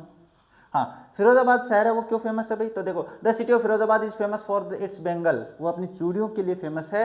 Every other family in Firozabad engaged in making bangles, क्योंकि प्रत्येक परिवार जो है वो अपने पास चूड़ियाँ बनाने के लिए व्यस्त है। It is the centre of India's glass blowing industry, कांच पिघालने का जो फैक्ट्रीज है उनके लिए मध्य सेंटर है भारत का। Families have spent generations working around the furnaces, भट्टियों के पास काम करके लोग वहाँ पे पीढ़ियाँ बिता देते हैं। Welding glass making bangles for women in the land, यानी ज़मीन पर अपने पास महिलाओं के लिए चूड़ियाँ बनाने में अपनी पीढ़ियाँ बिता देते हैं, ये दोनों पर्सन इंपॉर्टेंट भाई। नेक्स्ट है, mention the hazards of the working in the glass bangles industry, important question 3 number का, 3 या 4 नंबर का जो आता है ना पर्सन, वो बड़े वाला पर्सन उसके लिए। हाँ, the biggest hazards of the working in the glass bangles industry is the one can lose his her eyesight from polishing the dust of the glass bangles, सबसे बड़ा नुकसान है कांच को पॉलिशिंग करते समय करने से वो अपनी आंखों की रोशनी खो देते हैं, अंधे हो जाते हैं। Moreover, the workers have to continuously work under the dire condition, बहुत ही बुरी दशाओं में काम करना पड़ता है, वो डिंजी सेल्स है ना, छोटी छोटी कोठड़ियाँ होती हैं, वहाँ पे रोशनी नहीं होती है। इसके बाद in the glass furnaces is hot, जो कांच पिघालने वाली भट्टियाँ होती है वो गर्म होती है। And they are not provided any safety gear, उनको कोई सुरक्षित गियर यंत्र नहीं दिया जाता है। The factories workplace are dark where the mound the mud and the weld glass into bangles, सीधी सी बात है, वो जो फैक्ट्री है वहाँ पे डार्क अंधेरा सा छाया हुआ है, तो वहाँ पे कोई संसाधन नहीं है। There is no ventilation system for air and light which can cause respiratory problems, वहाँ पे ना तो रोशनी आती है ना वहाँ पे हवा आती है, जिससे उनका रेस्पिरेटरी सिस्टम का मतलब जो सांस लेने का तंत्र वो खराब हो जाता है, नष्ट हो जाता है, बीमार हो जाते हैं। Thus their poverty and the helplessness is exploited to benefit capitalistic heads, और इसलिए अपने पास जो अवसरवादी लोग हैं वो उनकी गरीबी का फायदा उठाते हैं। ये बढ़िया पर्सन है भाई। How is Mukesh's attitude to his situation different from that of family, देखो इंपॉर्टेंट क्वेश्चन आ सकता है, मैं बता रहा हूँ भाई। Mukesh's grandmother thinks that the God given lineage can never be broken, दादी क्या सोचती है मुकेश की कि भगवान के द्वारा दी गई पंक्ति है वो कभी नहीं टूट सकती। Her son and grandsons are born in the caste of the bangle makers, और उसके बेटा और उसके पोते हैं वो चूड़िया बनाने वाले परिवार में पैदा हुए हैं। They have seen nothing but bangles, उन्होंने चूड़िया बनाने का काम देखा, चूड़िया देखी है। Mukesh father has told them what he knows that art of making bangles, और मुकेश के पिताजी उसको भी बस वही सिखा पाया जो कि चूड़िया बनाना है भाई। But Mukesh is want to be a motor mechanic, लेकिन मुकेश मोटर मैकेनिक बनना चाहता है। He will go to a garage and learn through though the garage is far away from his home, हाँ वो मोटर मैकेनिक बनना चाहता है लेकिन गैरेज बहुत दूर है, लेकिन फिर भी वो दृढ़ निश्चयी है और वो जाएगा कहाँ, सीखने के लिए। नेक्स्ट है, what could be some of the reasons for the migration of the people from village to cities, ये देखो आ सकता है पर्सन करना जरूर है ना, ये कर लेना, इसका स्क्रीनशॉट ले लेना, इसमें समय वेस्ट नहीं करते हैं। What forces conspire to keep the workers in the bangles industry of Firozabad, important है, याद रखना भाई। हाँ देखो, certain forces conspire to keep the workers in bangle industry of Firozabad in poverty, is poverty है भाई, है ना, इज पॉवर्टी। सबसे पहला कारण तो गरीबी है भाई। These include the money lenders, और इसके बाद में बात करें तो पैसे उधार देने वाले होते हैं, और मिडिल मैन बिचौलिए होते हैं, पुलिस मैन होते हैं, the keepers of the law होते हैं, कानून के रखवाले होते हैं, the bureaucrats and the politicians together the impose a heavy burden on the child, और ये सारे मिलके बच्चों पे बोझ लाद देते हैं और वो बड़ा होने से पहले स्वीकार कर लेता है। तो ये प्रश्न ठीक है भाई। Next, why should child labour be eliminated, प्रश्न ठीक है, आया नहीं है अभी तक, आया नहीं है भाई। अच्छा देखो, चाइल्ड लेबर को क्यों हटाना चाहिए, क्यों मिटाना चाहिए, बता देते हैं। Child labour should be eliminated because it takes away from the child his childhood. देखो जो बाल श्रम है, बाल मजदूरी है, वो हटानी चाहिए। क्यों? क्योंकि उसका बचपन छीन लेती है, सीधी सी बात है भाई। And the prospect of the elementary education, और उसका जो प्रोस्पेक्ट है, पहलू है प्राथमिक शिक्षा का, वो छीन लेती है। Moreover, since the child laborers are cheap and consequently engaged in the hazards and the dangerous employment, they are often dangerous to mental and physical illness। और बच्चों की जो बाल श्रम होती है वो सस्ती पड़ती है, लेकिन उनको खतरनाक कंडीशन में काम करना पड़ता है, जिससे क्या है, उनका मानसिक और शारीरिक जो बीमारियां वो हो जाती है। In order to curb this problem, it is important to make education easily accessible। और सबसे पहले अगर इसको हटाना है तो शिक्षा बहुत ही पहुँच योग्य बनानी है, सरल बनानी है। Apart from that, the parents must be aware of the consequences of the working in harmful environments। और दूसरी बात यह है कि माता पिता को भी जागरूक होना चाहिए कि ऐसे काम करने से बच्चों को क्या नुकसान होता है। It is also important to make the public aware of the facts that child labor is criminal offense and the punishable under law। और लोगों में भी ये बात पता होनी चाहिए कि बच्चों से काम करवाना इलीगल है और सजा हो सकती है। The government must ensure stricter child labor law and that the offenders and are punished। और गवर्नमेंट को भी बहुत जागरूक होना चाहिए भाई, ताकि क्या है, और जो ऑफेंडर्स है, जो कानून की धज्जियां उड़ाते हैं, उनको सजा भी मिलनी चाहिए। अच्छा, हु इज मुकेश और what is his dream? Mukesh कौन है, सपना क्या है, इंपॉर्टेंट क्वेश्चन है, याद रख लेना भाई। क्या है? Mukesh is a child labour in the glass factory in Firozabad. Firozabad की ग्लास भट्टियों में काम करने वाला एक चाइल्ड लेबर है। Belonging to a family of the bangle makers, और परिवार कैसा है उसका, अपने पास चूड़ियाँ बनाने वाला परिवार है। He shows no fascination toward the bangle making, उसकी कोई कल्पना नहीं है, उसका आकर्षण भी नहीं है चूड़ियाँ बनाने में। And insists on the being his own master, और खुद का मालिक बनना चाहता है। He dreams of becoming a motor mechanic, motor mechanic बनने का सपना देखता है। He desires to go to a garage and get the required training for the job, और वो अपने पास एक ट्रेनिंग में गैरेज में जाना चाहता है और ट्रेनिंग लेना चाहता है मोटर मैकेनिक की, तो हो जाता है कंप्लीट। नेक्स्ट है, why could the bangle makers not organise themselves into a cooperative? Important question sir, important सारे बता रहे हो तो चैप्टर भी तो बड़ा है, आ सकते हैं भाई। The Bengal makers are caught in the vicious web which starts from poverty to indifferences, then to greed and finally to injustice। देखो ये अपने पास क्या होते हैं, जो बेंगल मेकर्स होते हैं उनको एक बहुत ही बुरे चक्कर में, बुरे जाल में फंसा लिया जाता है, जो कि गरीबी से शुरू होता है, अभिन्नता असमानता में जाता है, फिर लालच में जाता है और फाइनली उनके साथ अन्याय होता है। Mind numbing toil kills their hopes, mind numbing थकाने वाली जो श्रम होती है, मेहनत होती है, वो उनका सपना देखना, जो आशाएं उनको मार देती है और सपनों को मार देती है। The bangle makers of Firozabad were not able to organise themselves into cooperative, वो अपना संगठन नहीं बना सकते हैं, क्योंकि क्योंकि they had got trapped in the vicious circle, ये है ना सर्किल है भाई, ऑफ द साहूकार्स, क्योंकि वो अपने पास साहूकारों के चक्कर में फंस गए हैं, मिडिल मैन बिचौलियों के चक्कर में फंस गए हैं, पुलिस वाले के जाल में फंसे हुए हैं। एंड द, ये जे नहीं है भैया यहाँ पे ना, जे नहीं है, the bureaucrats and the politicians, और सरकारी जो अधिकारी लोग हैं उनके बीच में, उनके चक्कर में फंसे हुए हैं। Together they had imposed A baggage on this people which, यहाँ पे रुको भाई, ये भी नहीं है, people which they could not put down, यानी कहने का मतलब, और वो इस बात पे, इस दबाव से अपने पास इतना दबाव दे दिया जाता है, इतना उन पे अपने पास बोझ लाद दिया जाता है कि वो इस बोझ के तले दब जाते हैं, उठ नहीं पाते हैं। Survival in Seemapuri means rag picking comment, मैंने बताया था प्रश्न आएगा। अरे इंपॉर्टेंट सही नहीं लिखा है ना, थक गया, अरे बहुत ही बड़ा चैप्टर था भाई, कोई बात नहीं, आप लोगों के लिए भी।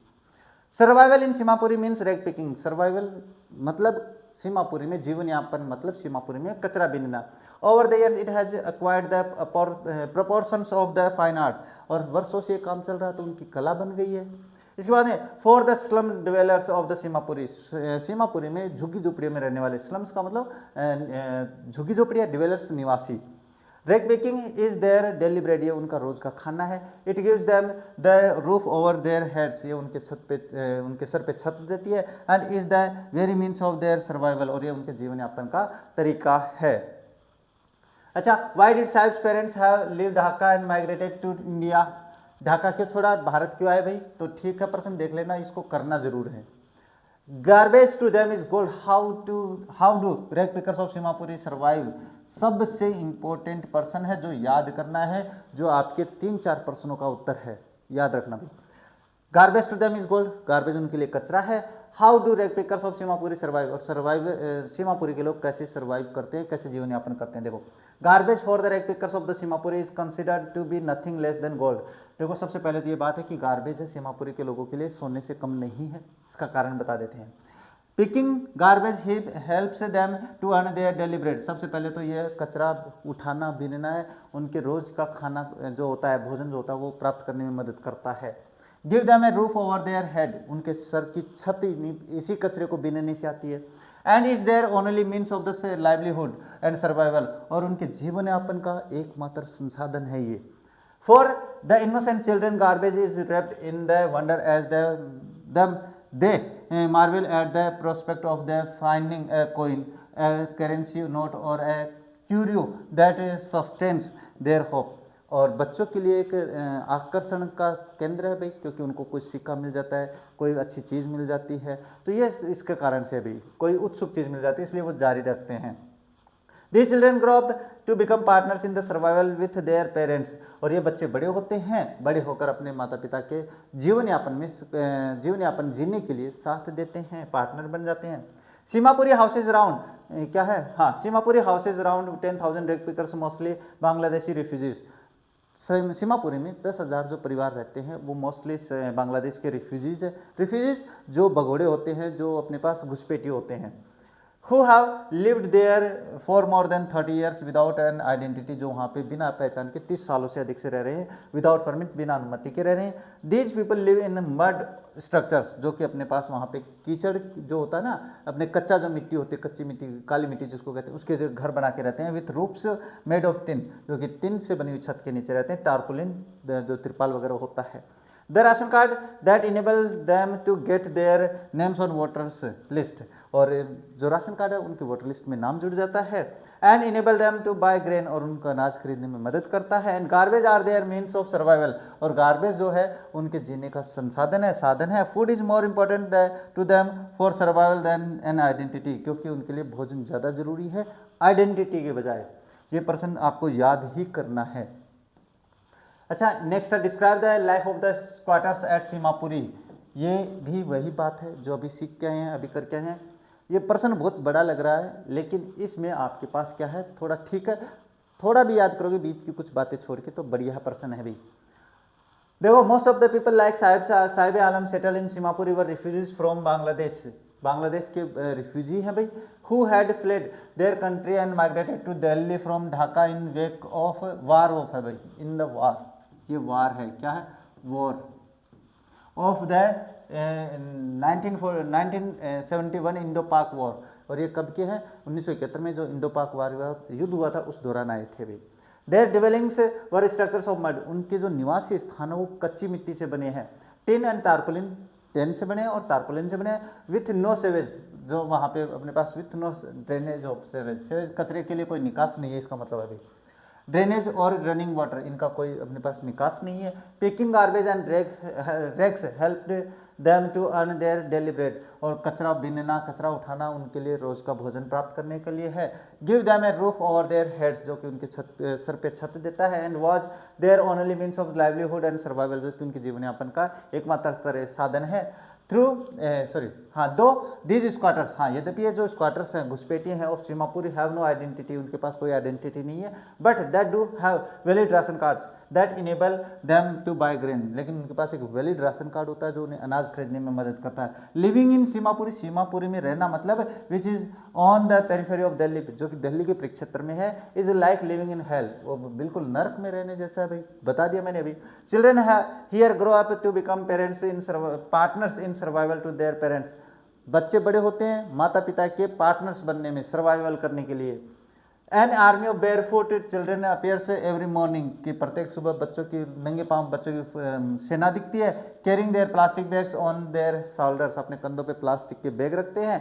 And disappear by in the noon, और दोपहर तक गायब हो जाते हैं। They are forced to live a life of the abject poverty that results in the loss of the childhood innocence, जो कि अपने पास से उनको मजबूर रखता है, मजबूर किया जाता है ऐसे जीवन यापन में जो कि उनके बचपना छीन लेता है।